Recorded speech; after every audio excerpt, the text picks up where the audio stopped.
Er jigittin жалгыз досу, жалгыз ата болот экен. Жыгылганда жаныңдан канат болуп турат экен.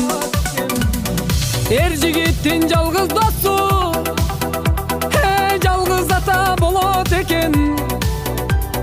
Жыгылганда жаныңдан